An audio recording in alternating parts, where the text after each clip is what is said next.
Hello, I am here to finish up with our variances, and the last thing you do with variances is you close them to cost of goods sold. But before you close them to cost of goods sold, you put them on the books along with your work in process or your direct materials or whatever it is that you were working with at the time. You add your variance to that transaction, and then at the end, when you do all your closing journal entries, these are some additional entries. All right, so the first entry is going to be the purchase of the direct materials. All right, so materials we know is just an inventory, so when you increase it, that's your debit. And our budget was $712,400, and our variance ended up being $27,400, and what we actually used was $685,000. That's what we actually owe, right? If you go back to the original problem, direct materials purchased $274 at $250 per pound. That's what we actually owe, not what we budgeted. So this is our direct materials price variance, and of course we got to pay for them. Accounts payable, and $685,000. I guess how I remember which side to put the variances on is, you'll see they'll be either debit or credit. If it's an income increasing variance, in other words a favorable variance, it goes on the right side like a revenue. If it's an income decreasing variance, in other words an unfavorable variance, it goes on the left like an expense, right? Because that's ultimately the effect. It's going to either increase or decrease cost of goods sold in the end. So when we put it on the books, we're putting it on similar to what would increase revenue or what would decrease revenue. So because this was a favorable variance, it's going on, and of course it would be obvious because your account payable would be that. What we budgeted is that, so the difference would also be the variance. All right, so the next one that it asks for is, sorry, wrong side. It asks for the issuance of materials to work in process. Okay, so we're going to decrease our direct materials inventory, right? So that's a credit. When we increase our work in process inventory, that's going to be our debit. And we had that direct materials usage variance. So a usage variance is where you bring the materials in and use them in work in process. So that's where that usage materials variance goes. So of course you're increasing work in process. You have your direct materials usage variance because that's where you use them in work in process. And of course we're also, I'm sorry, this goes over here. This is a debit. Direct materials, because it was income decreasing. And then materials, of course, is a credit because we're taking the materials out and putting it in work in process. So the work in process was $715,500, right? Our direct materials usage variance that we calculated was $13,780, and the materials we actually took out of materials inventory was $702,780. All right, so that's that transaction. All right, and then we need to move direct labor into work in process. So that will be where our labor efficiency and our labor rate come into play. So we know we're adding to work in process inventory, so that's definitely a debit. our direct labor efficiency variance was income decreasing, so that is going to be a debit. Direct labor efficiency variance. And our direct labor rate variance was favorable, so it's a credit.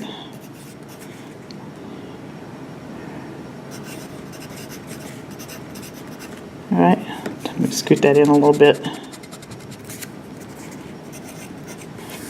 Be in good form. And our wages payable, of course, that's a liability. So of course, when you increase that, that's a credit. So work in process, we know we actually moved 278 to 50. And our efficiency variance, I'm sorry, 715.5.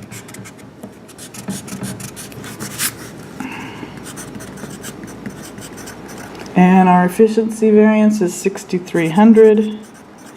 Our labor rate variance was 2,005. And our wages payable is 719,795. All right.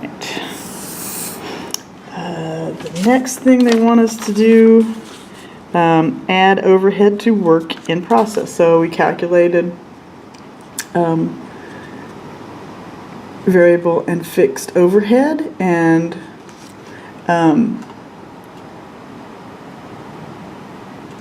we need to post those, and those are coming from overhead control, right? So that's where our debits come, that's where our credits come from for work in process, overhead control. So as it, I guess I would call this, as we did work in process, as the direct labor hours were performed, we moved overhead into work in process inventory, and so this is not our actual costs. Does that make sense? This is what we budgeted for overhead, and as we do the work, we actually post it, and so this will not be the actual cost. This is what we would have assumed we were going to do. All right, so work in process, if it's coming into work in process inventory, then that's got to be our debit. And we've got variable overhead control. You remember these control accounts? We talked about them before. And fixed overhead control. So all the little bills and things as they come in go to overhead control, and then when we post it to work in process, we just take it all out at once from overhead control instead of every little bill getting posted to work in process. All right, so work in process, what we budgeted and we were posting as we went was 278, 250. And they came out of overhead control, so those are our two credits. Variable was 119,250, and fixed was 159,000. All right, so there's that. We'll go to the next page, and we'll continue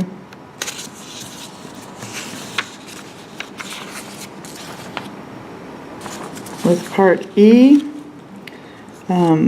The incurrence of actual overhead. So we have to put down our actual overhead, so that will be appropriate. So we'll fix that.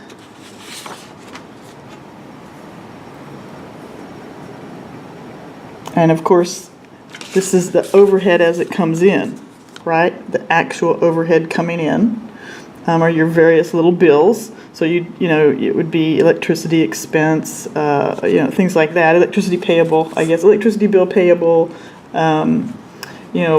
insurance payable. Just all your little things that are creating overhead control. So this is the actual overhead being created. as it go. The month's going along and bills are coming in and you're posting them to overhead. All right, so obviously it's kind of like an inventory. It's called control account, but it's kind of like the overhead inventory. Everything that comes in is getting posted. So variable overhead control and fixed overhead control, right? And we know that was 122,000, and we know that was 161,700. Now we don't really know what accounts there were, but there would be a lot of them. You know, there'd be like electricity payable, you know, accumulated depreciation for the fixed, you know, maybe some kind of who knows what. But at any rate,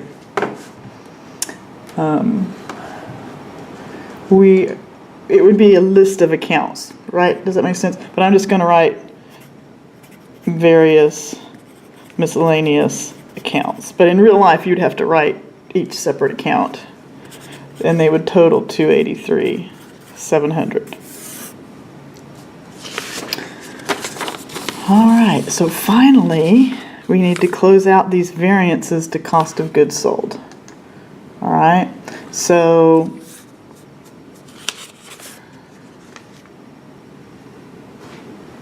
all the variances are going to get closed, and they all get closed to cost of goods sold. And so depending on, you know, whether we posted them as a debit or a credit, right, then they get closed with the opposite. So when we do our direct materials price variance, we'll close it out with a debit. When we do our direct material usage variance, we'll close it out with a credit, right? And so on. This will be a debit. This will be a credit. This will close with a debit. All right, so closing, just zeroing out the account. So as you know, at the end of the period, in order to zero out the temporary accounts, in other words, the accounts that go on the income statement, we close revenues, we close expenses, and we close dividends. All right, so if you think about it, these are kind of like related to expenses. They eventually all become part of cost of goods sold, right, which is, of course, our main expense. So that's why they get closed. We're going to start retracking our variances next. All right, so the direct materials price variance, right, is going to get closed, and it was 27,400. Direct labor rate variance, right, you always do all your credits. You always do all your debits, then all your credits. So we're doing our direct materials, our direct labor rate variance.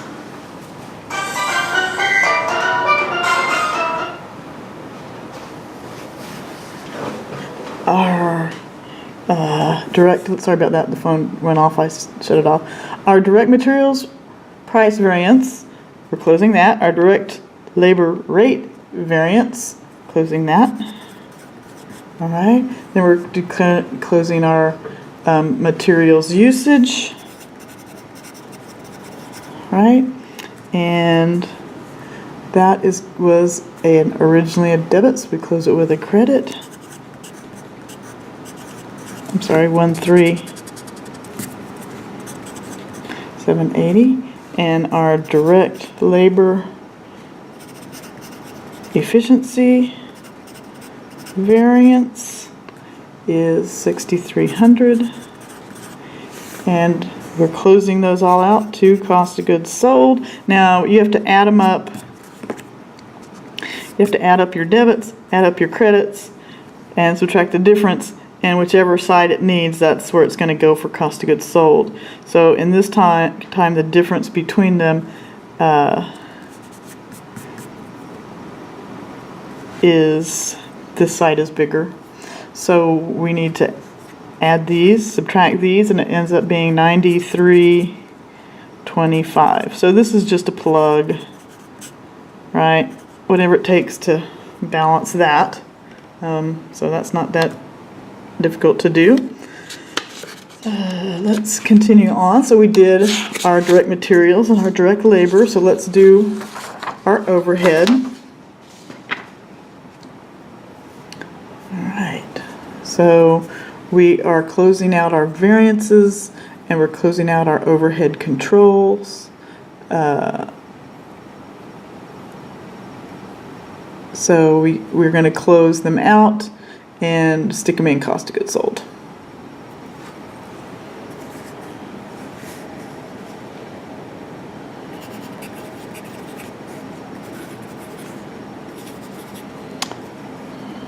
Okay, so we're going to start with fixed overhead volume variance.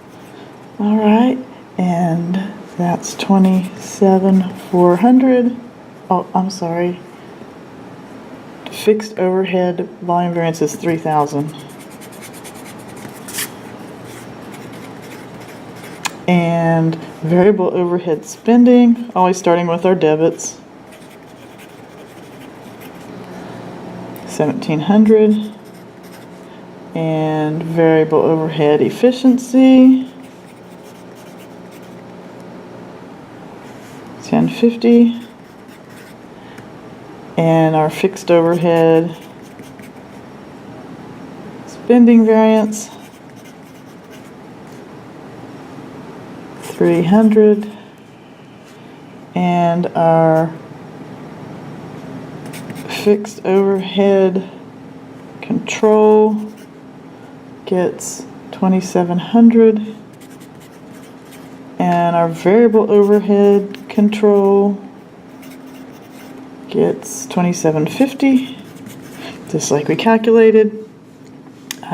So now we've taken care of these efficiency variances, and I guess I'd say close them out sort of to overhead control. Then we need to close the volume, spending, and efficiency variances and the fixed overhead spending variance to cost of goods sold.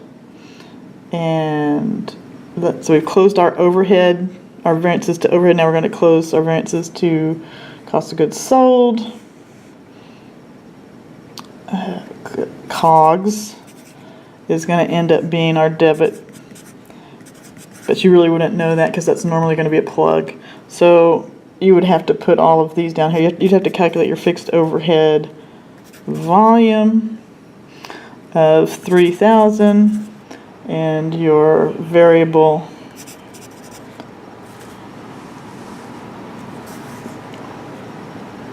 overhead spending